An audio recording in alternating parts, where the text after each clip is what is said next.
तुम everyday life में Google use तो करते ही हो। यार तुम क्या 4.3 बिलियन यूज़र्स करते हैं। हाँ तो भाई इसमें दिक्कत क्या है। मेरा तुमसे एक पर्सनल क्वेश्चन है। क्या तुम आज की तारीख पे डिजिटली सेफ हो। यार तुमने कभी ये सोचा है गूगल अपना सर्विसेज फ्री में तुम्हें क्यों यूज करने देता है। इसका सिंपल सा रीज़न ये है कि गूगल तुम्हारा पर्सनल डेटा को यूज़ कर रहा है। आज की इस वाली वीडियो पे मैं इसी टॉपिक के ऊपर ही बात करूंगा कि क्या गूगल तुम्हारा पर्सनल डेटा को बाईपास यानी लीक करता है। अगर करता है तो कैसे। अगर कर भी लेता है तो उसका यूज़ कैसे करता है। और सबसे इम्पोर्टेंट टॉपिक, इस पे तुम्हारा डेली लाइफ पे क्या फ़र्क पड़ेगा।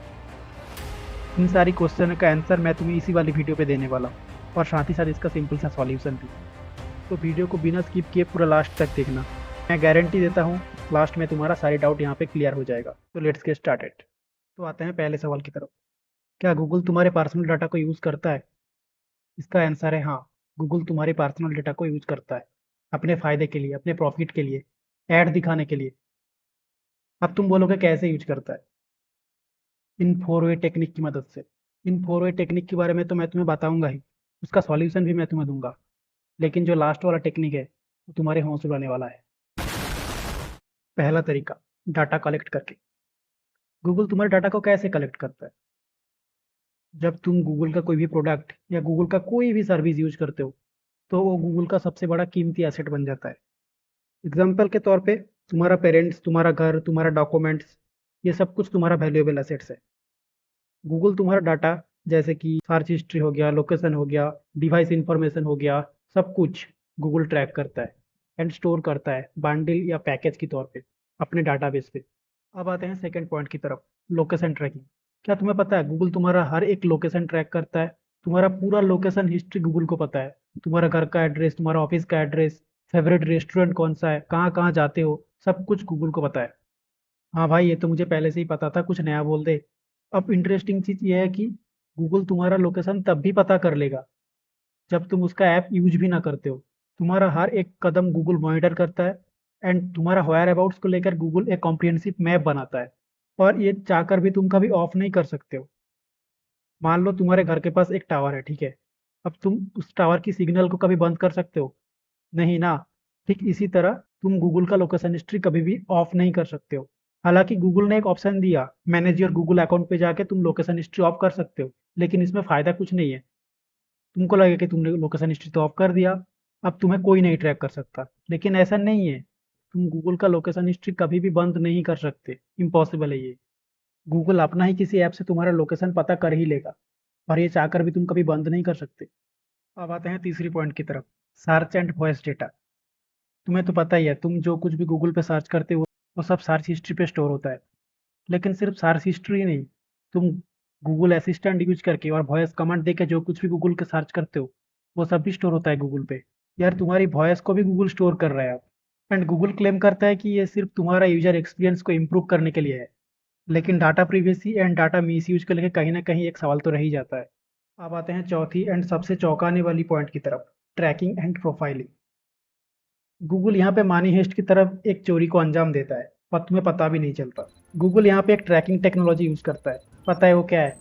Cookies and web beacons. इन दोनों की मदद से गूगल तुम्हारा हर एक कदम को ट्रैक करता है। तुमने कभी ये नोटिस किया, तुम एक रैंडमली वेबसाइट पे गए, कुछ भी करने के लिए हो सकता है, ठीक है। वेबसाइट पे गए, वहाँ पे लिखा है do you like to accept our cookies, and तुमने बिना सोचे समझे उसको एलो कर दिया। तुम बोलोगे हाँ तो इसमें दिक्कत क्या है भाई। इसमें गूगल तुम्हारा ऑनलाइन बिहेवियर को फॉलो करेगा एंड तुम वेब ब्राउज़र पे जो कुछ भी करते हो सब कुछ डाटा गूगल कलेक्ट करेगा। एंड ऐसे ही बहुत सारा डेटा कलेक्ट करते करते गूगल तुम्हारा एक डिजिटल प्रोफाइल बनाएगा। जैसे कॉलेज में होता है ना सीवी और रिज्यूमे, गूगल ऐसा ही एक डिजिटल प्रोफाइल बनाएगा तुम्हारा। और ऐसे ही काम करता है गूगल प्रोफाइल। तो V12 हमें पता चल गया है कि गूगल हमारे डेटा को कैसे कलेक्ट कर रहा है। लेकिन गूगल इस डाटा का करेगा क्या। अब देखो, गूगल तुम्हारा डेटा कलेक्ट तो कर लिया, अभी गूगल क्या करेगा, तुम्हारे डेटा को एनालाइज करेगा और एनालाइज करके एक फिल्टर बबल बनाएगा कि तुम किस किस चीज पे इंटरेस्टेड हो। गूगल डाटा एनालाइज करके उसी चीज का ऐड तुम्हें दिखाएगा। ये गूगल अपने ऐप में भी कर सकता है या इसी डेटा को गूगल किसी थर्ड पार्टी एडवर्टाइजर या कंपनी को बेच भी सकता है और वो भी तुम्हें अपना ऑडियंस बना के टारगेटेड ऐड दिखा सके। बस उनकी प्रॉफिट के लिए तुम्हारे डाटा को यहाँ पे मिसयूज किया जा रहा है, इस्तेमाल किया जा रहा है और तुम्हें ही ऐड दिखाया जा रहा है। ये कितना एनोइंग है ना। अभी इसका मैं एक रियल लाइफ एग्जांपल देता हूँ, ठीक है। अभी मान लो तुम्हें एक हेडफोन खरीदना है, तुमने गूगल पे गए और सर्च किया बेस्ट हेडफोन्स अंडर 1000 रुपीज़। वहाँ पे बहुत सारा प्रोडक्ट्स आया, तुमने कोई भी एक प्रोडक्ट लिया, चूज करा, और तुम अभी गूगल बंद कर दो, अब यूट्यूब पे जाओ, ठीक है। उसी का तुम्हें सेम ऐड दिखाया जाएगा। ये तो हुआ गूगल अपना ही ऐप यूट्यूब पे ये सब कर रहा है, लेकिन गूगल थर्ड पार्टी ऐप पे भी ये सब ही करता है। सेम प्रोसेस अप्लाई करता है और तुम्हें सेम चीज़ का ही ऐड दिखाया जाता है। देखो, गूगल तुम्हारे डाटा का मिस यूज तो कर रहा है, तुम्हारे डेटा को लेकर तुम्हें ही ऐड दिखा रहा है, और उसी ऐड को रिमूव करने के लिए तुम्हें अलग से पे करना पड़ेगा। और इससे क्या हो सकता है पता है? तुम अपनी खुद की डिसीजन मेकिंग में ही गलती कर दो। अभी उसी एग्जाम्पल का भी देख लो। तुमने हेडफोन सर्च किया अंडर 1000 रुपीज़, ठीक है। गूगल तुम्हें बहुत सारा प्रोडक्ट्स दिखाया, ठीक है, लेकिन तुम्हें एक अच्छा लगा जो कि तुम्हारे हिसाब से ठीक है, तुम्हारा काम चल जाएगा, तुमने पसंद कर लिया, बस तुम्हें वही खरीदना है। लेकिन तुम अब किसी और ब्राउज़र पे चले गए, यूट्यूब पे चले गए, किसी और ब्राउज़र पे चले गए, वहाँ पर भी तुम्हें अलग अलग टाइप का हेडफोन का ऐड दिखाया जा रहा है। लेकिन तुमने तो सोच रखा था ना कि तुम्हें वही खरीदना है। लेकिन अब तुम्हारा माइंड टोटली डाइवर्ट हो जाएगा और तुम कंफ्यूज हो जाओगे कि तुम्हें कौन सा प्रोडक्ट लेना चाहिए। और इसी कंफ्यूजन के बीच में तुम एक गलत प्रोडक्ट ले लेते हो, जिसमें तुम्हारा ही नुकसान होगा, और यही होता है दिक्कत। और अभी जो मैं चीज़ बताने जा रहा हूँ ना, उसके लिए गूगल भी शायद मुझे बैन कर दे। अगर किसी दिन गूगल का डाटा ब्रीच हो जाता है ना, तो तुम्हारी डाटा तो एक्सपोज होने से कोई नहीं बचा सकता। हालांकि गूगल क्लेम करता है कि ऐसा नहीं होगा, गूगल में ऐसा कोई बाग नहीं है जो डाटा ब्रीच कर देगा। लेकिन कोई भी ऐसा सिक्योरिटी आज तक बना नहीं है जो कि आपको फुल प्राइवेसी दे सकता है। इसीलिए कहीं ना कहीं आपकी पर्सनल डेटा की प्राइवेसी को लेकर एक बड़ा सा क्वेश्चन मार्क रह ही जाता है।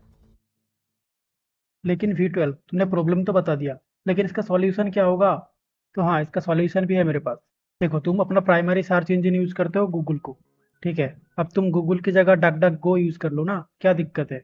अब तुम्हारी इंफॉर्मेशन के लिए मैं बता दूं, यहाँ पे डार्क वेब एक्सेस करने के लिए जो हम यूज करते हैं टॉर ब्राउजर, उसका प्राइमरी सर्च इंजन है ये डक डक गो। तो इससे आपको पता चल ही गया होगा कि ये कितना सेफ एंड सिक्योर है। आप गूगल मैप यूज करते हो रास्ता ढूंढने के लिए, लेकिन आज की डेट में तुमको पता ही है गूगल मैप का क्या हाल है। मारते हैं कसाई मोहल्ला जाता है कलकत्ता। आप गूगल मैप की जगह मैपल यूज कर लो, गूगल मैप की तरह ही दिखता है, लेकिन ये आपका लोकेशन हिस्ट्री स्टोर नहीं करता, और ना ही इसका हाल गूगल मैप जैसा है। आप जीमेल यूज करते हो मेल करने के लिए, तुमको पता ही है जीमेल पे कितना ज्यादा पर्सनल इंफॉर्मेशन होता है, कितना कीमती पर्सनल डेटा होता है। तुम कभी नहीं चाहोगे कि तुम्हारा डेटा कोई और चुरा ले या कोई और लीक कर दे, है ना। इसीलिए तुम यहाँ पे जीमेल की जगह प्रोटोन मेल यूज कर सकते हो। ये तुम्हारी पर्सनल डेटा के साथ खिलवाड़ नहीं करेगा और तुम्हारा प्राइवेसी टोटली मेंटेन रहेगा। लेकिन मुझे पता है, इमीडिएटली ऐसे अलग कोई ऐप पे स्विच हो जाना ये तुम्हारे लिए बहुत ज़्यादा मुश्किल होगा। लेकिन अगर तुम ये धीरे धीरे कर पाते हो, तो आपकी पर्सनल डाटा और privacy totally safe and secure रहेगा। तो आज के लिए इतना ही था गाइस। आई होप मैंने तुम्हारी सारी डाउट यहाँ पे क्लियर कर दिया। अगर और भी कोई डाउट है तो नीचे कमेंट सेक्शन है, फील फ्री टू कमेंट। अगर तुम्हें वीडियो पसंद आया तो एक लाइक कर देना, कमेंट कर देना तुम्हें वीडियो कैसा लगा, एंड सब्सक्राइब भी कर देना। और अगर तुम डार्क वेब वाली वीडियो पे इंटरेस्टेड हो तो मेरी पहले 2 वीडियो जरूर चेकआउट करना। तब तक के लिए bye bye and peace out.